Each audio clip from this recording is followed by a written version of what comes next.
So we're talking about advanced stages of practice, and you need to understand that where your thoughts come from is essence of your liberation, and that thoughts are just the activity of this, an expression of liberated mind itself. And there's actually no difference between the nature of the thoughts and the nature of mind itself. And it doesn't actually, in the end, make any difference whether you're meditating with thought or without thought or bearing, because you're using the thoughts as the practice. And once you're able to relate to this idea of the thoughts being the practice, then you begin to understand that what you create in your mind is just a thought that's insubstantial in nature, which is the real nature of thoughts. And so you go through a process of enabling your mind to experience this. So that's why there are different levels of tantra and the sutra tradition and the tantra tradition. So in the beginning, you imagine that the teacher or whatever is in front.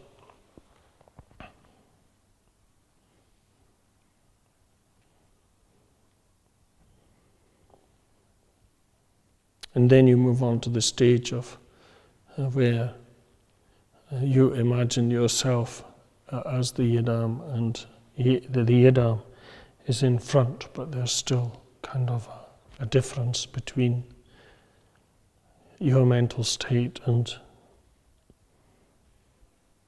the guru in the form of the yidam. And then you move on to the next stage.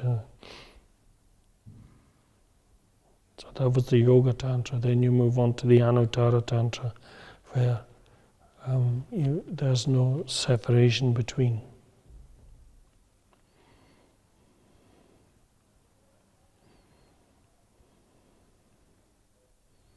And then you can practice using self-visualization on its own.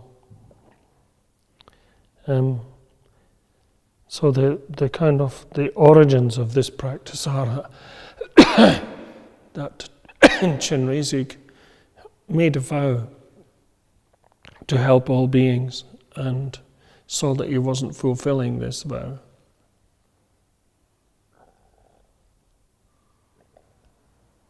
And so he broke into 1,000 pieces and became the 1,000-armed Chenrezig with 1,000 eyes, so as that he was able to kind of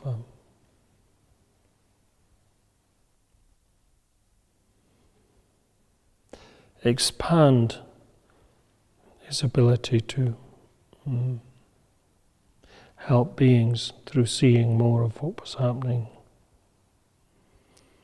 And even this wasn't enough, because he still saw that thousands of beings were suffering. And so 2 tears formed in his eyes, and one tear became white Tara and the other tear became green Tara.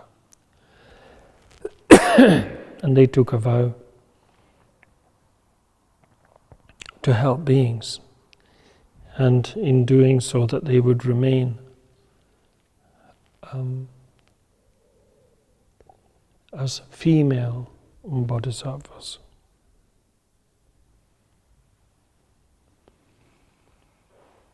And that one would work to establish the longevity and prosperity, and another would protect against 21 aspects of fear. So that's one story. This comes from the Mani Kubum, which is a description of Chinesic practice.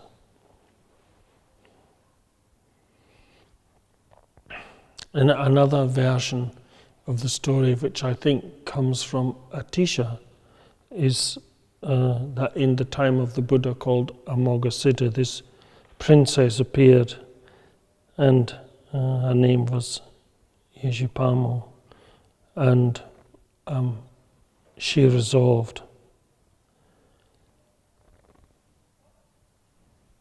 to help beings, and our wish was to help 100,000 beings every day. And because of this wish, then her attainment was fast. And she asked that those who made a connection, that they can make swift progress on the path and overcome all fear, you know.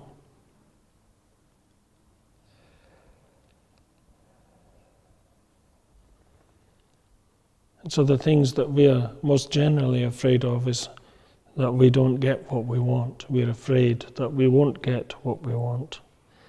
And the other thing that we're afraid of is the threat of losing what we have.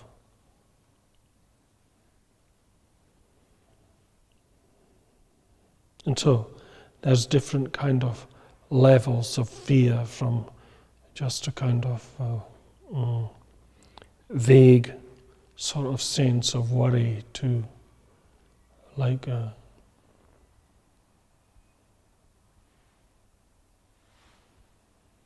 very, very strong fright and fear. But the cause of all this is our kind of attachment to ourselves, to our bodies, to the idea that our thoughts and feelings and emotions are us. And we've become so used to being like this that we're incredibly scared if anything threatens this, and that means even the meditation itself. And that's why you have to be courageous, because the power that you've invested in this idea is so strong that any threat to this makes us really afraid, and this fear can be so strong that we're even afraid to practice.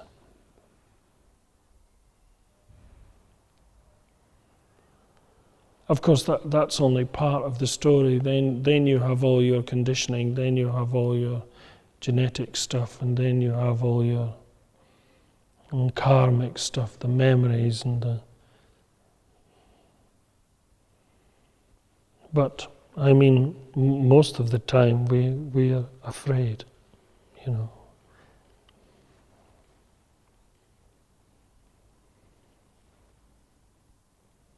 And so we're always trying to find ways to alleviate this fear. And no matter how much we get or how much we accumulate, we never feel that it's enough, you know.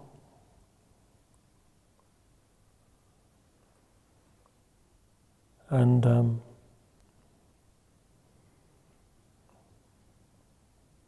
if we can become desperate,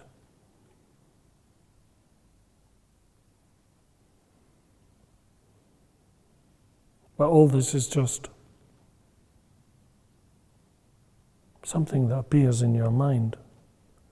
So I mean in the same way as you experience a nightmare, we feel threatened even if we experience a bad dream, not realizing that even when we're awake, it's like a dream.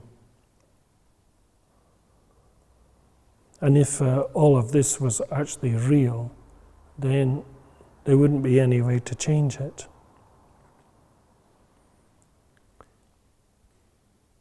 So the unreality of this is the emptiness.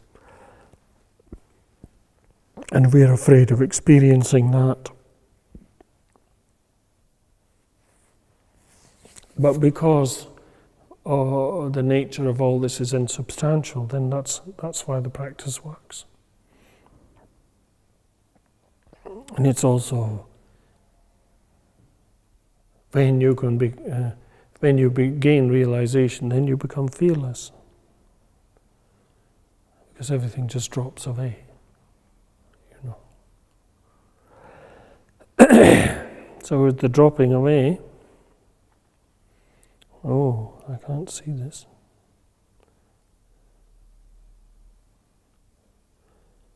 Can you read the right-hand column? I thought you said this was on.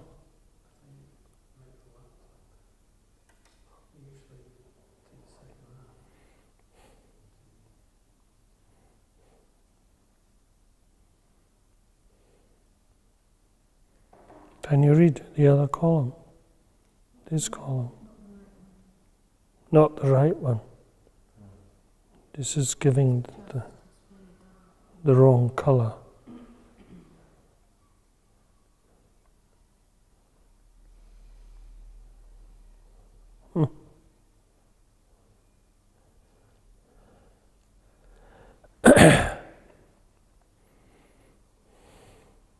So there's external fears and internal fears, and there's different levels of Tara practice to deal with those things.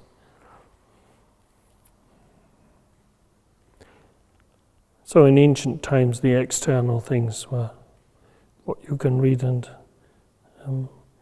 the internal fears are to do with the ignorance and the desire and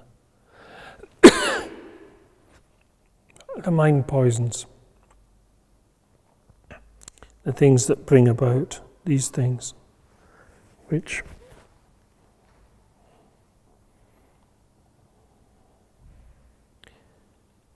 just hasn't shown up properly on the screen, but you can get some idea. Huh? I can see them now.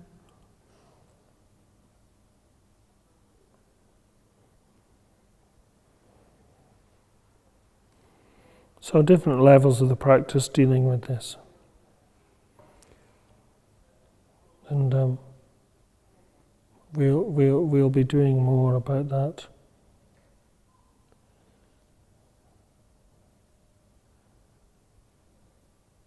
In the next session.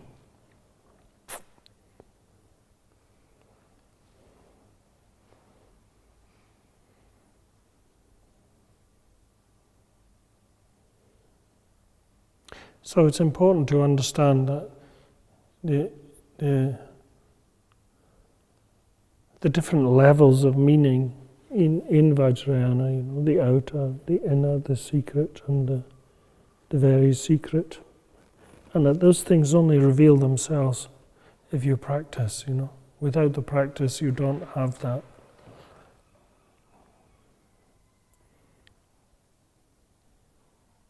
And so the practice is actually the most important thing.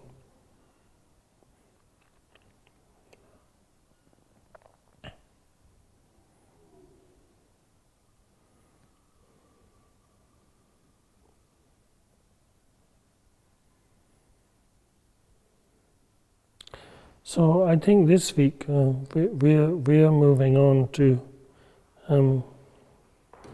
the actual practice itself, and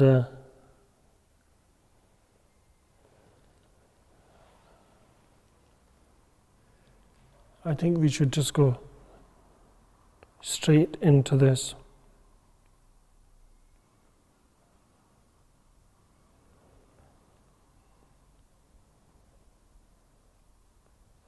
So this is the short version of the practice, which doesn't contain all the mandala offerings and things.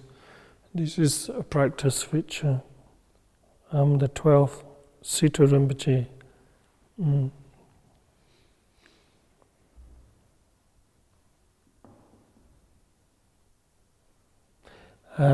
gave in India.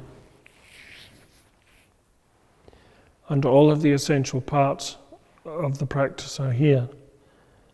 There are other forms of this practice which were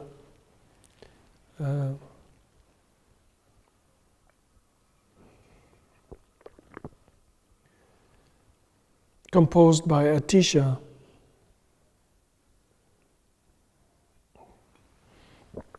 Atisha came to Tibet because of a vision. He was guided by green Tara, and he was told he had a choice. He could stay in India and live longer, or he could go to Tibet and live for a shorter period of time but help many more beings. And so Atisha decided, of course, that he would go to Tibet to help.